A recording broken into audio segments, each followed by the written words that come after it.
안녕하세요. 매일 성경, 매일 재정, 대나리온 김우수입니다. 반갑습니다. 대나리온 김강주입니다. 와.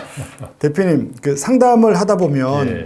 객관적으로 재정적으로 여유 있고 그다음에 평균 이상의 좀 자산이 있는데도 이상하게 불안해 보이고 예. 그리고 누가 보면 아니 저 정도인데 불안해?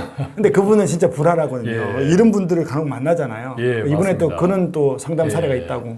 재정적으로 여유가 있어도 상담은 필요합니다. 물론. 아, 그럼요. 잘 관리해야 되고 잘 네. 계획해야 되고 이런 상담이 필요한데 조금 전에 이야기하신 것처럼 재정적으로는 분명히 객관적으로 여유가 있어 보이고 네. 다른 사람들보다 훨씬 물질의 축복을 많이 받은 분 같은데도 오히려 더 불안해하고 염려하시는 분들도 있어요. 네, 개 그런 중에는. 분들 있죠. 예. 이번에도 그런 사례인데 어떤 사례냐면 50대 후반이고 50대 후반, 네. 노후 준비가 너무 부족하다고 지금이라도 제대로 해야겠다. 제대로 해야 예, 되겠다. 이렇게 이제 상담을 오셨는데 네. 호구 조사를 해보니까 네. 내용을 알아보니까 아들만 셋. 아, 불안한데요. 그래서 좀 불안한 거죠. 아들만 셋. 아들만 벌써부터 불안해요. 서울 준강남 지역이라고 하는데 시가가 한 12억 아파트래요. 지금 현재. 그다음에 금융자산도 많아요. 5억은. 5억이나 있다고요? 5억 안에는 연금저축 IRP가 네. 한 2억 정도 있는데 네. 그다음에 지금 현재 중견기업에 다니는데 네. 퇴직하게 되면 퇴직금이 한 3억 원 정도 예상이 된대요. 네. 그리고 지금 연봉이 1억 정도 돼요. 네. 월로 따지면 세후, 네, 네. 세후 800만 원 정도.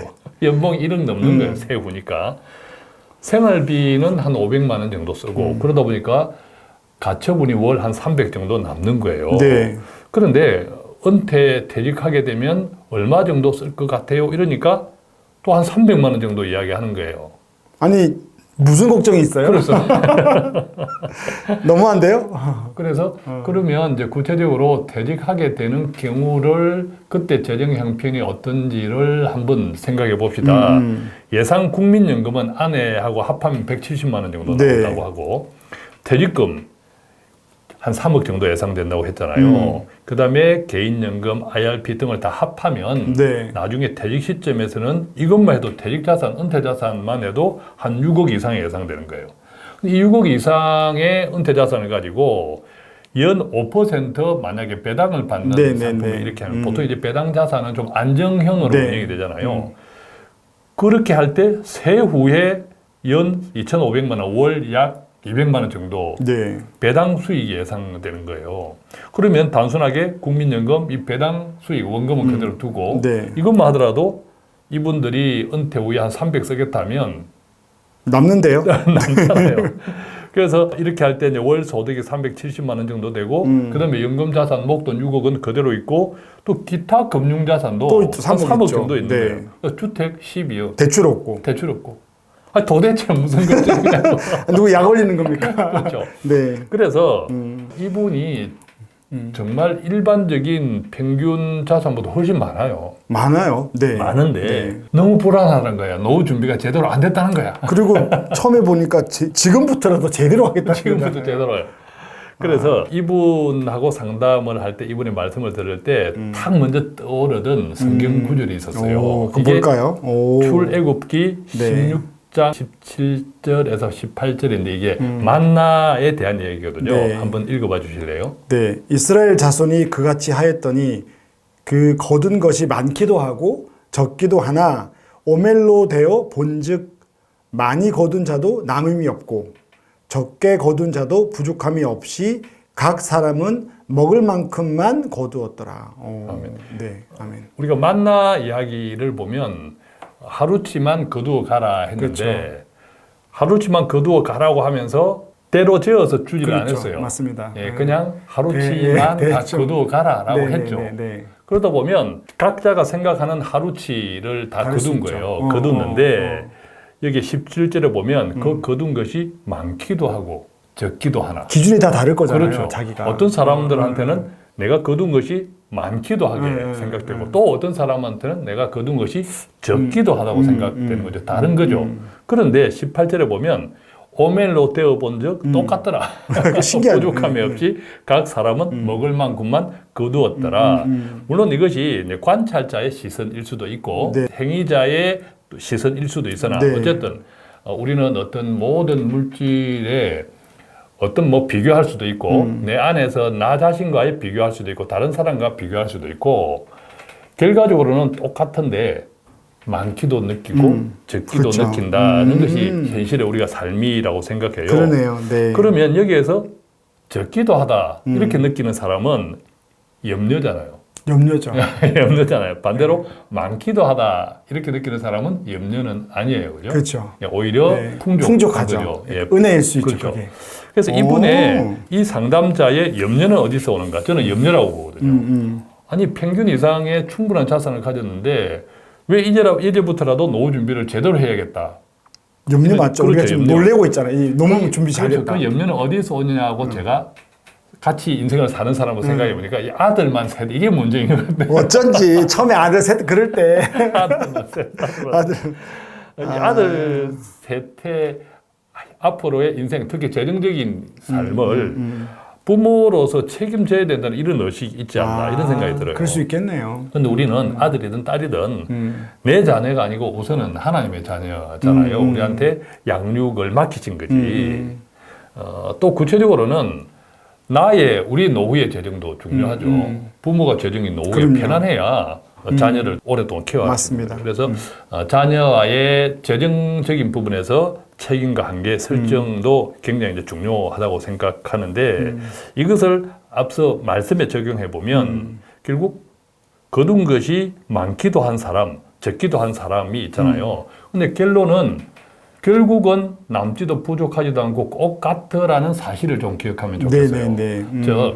각 사람의 은사에 합당한 물질을 주신다. 또 지금 그것이 조금 부족하다 느끼지라도 계획하고 계시다. 그쵸. 이 믿음이 굉장히 중요하다고 생각해요. 근데 이 믿음이 내가 놓쳐버리면 그때 담심에 미혹되는, 담심에 유혹되는 현상이 생길 수 있다고 생각하거든요. 그래서 이분의 경우에도 이분은 조금 서운한 소리일지 모르나 담심이 들어가 있다. 알게 근데 모르게. 이 담심이 나쁘다 이런 뜻이 아니라 이 담심이 어디에서 생기느냐 이게 중요한 거죠. 16절에 보면 이런 말씀이 있는데 한번 읽어봐 주실래요? 너의 사람 수요대로 한 사람의 한 오멜씩 거두되 각 사람이 그의 장막에 있는 자들을 위하여 거둘지니라 하셨느니라. 이게 굉장히 현실을 살아가는 우리한테도 굉장히 중요한 거예요. 그렇죠. 오멜을 즉 만나를 거두러 나온 사람은 그 가족들 생각해야 되는 거죠. 그렇죠. 그 가족들의 대표자가 나온 거예요. 맞아요. 예, 대표자가 나왔으니까 그 가족들의 수를 생각하고 이 친구는 먹성이 좋아. 근데 여러 가지 이제 생각들이 있겠죠. 모자라면 어떨까 걱정이죠. 분명히 오멜이라는 단어를 주셨잖아요. 오멜식이라고 했죠. 그렇죠. 오멜이라는 단어를 주었는데 그것보다는 나의 걱정과 염려가 먼저 앞설 수 있다는 거죠. 이게 가족에 대한 무한 책임에서 담심이 비롯되는 경우가 많다. 그러니까 나쁜 담심보다는 걱정이죠. 그렇죠. 이제 그것이 잘못 관리가 되면 담심으로 유혹될 수 있다. 그렇죠. 이것이 우리 자신의 미래도 마찬가지, 특히 자녀들의 미래. 우리는 맞습니다. 자녀들을 늘 염려하니까 이 자녀들을 생각하면 염려와 불안이 더 커져요. 끝이 없어요. 끝이 없어. 그래서 우리의 염려뿐만 아니라 자녀들의 염려, 미래까지도 이것을 하나님과 의탁하는 경우, 하나님과 의탁하지 않고 이게 내가 다 해야 돼. 내가 책임져야 돼. 우리가 기도하는 것은 하나님이 내 인생에, 우리 자녀들의 인생에 개입해서 같이 동행해 주실 것이라고 그 믿음을 내가 확신하는 거잖아요. 그런데 그것이 없으면 결국 기도 따로 나는 그렇죠. 내 내가 인생 힘으로, 따로이죠. 내 힘으로 살아야 된다는. 네. 그러면 이 같은 불안이 생기고 염려가 생기면 이제 담심이 생기고 자연스럽게 결과적으로는 만나를 거두었는데 많기도 한 사람, 적기도 한 사람으로 나누어지는 것이 아닌가. 그래서 하나님께 의탁하는 사람은 내가 만나를 거두어도 좀 많은 것 같아. 네. 만족이 되고. 만족이 되고 반대로 내가 해결해야 돼.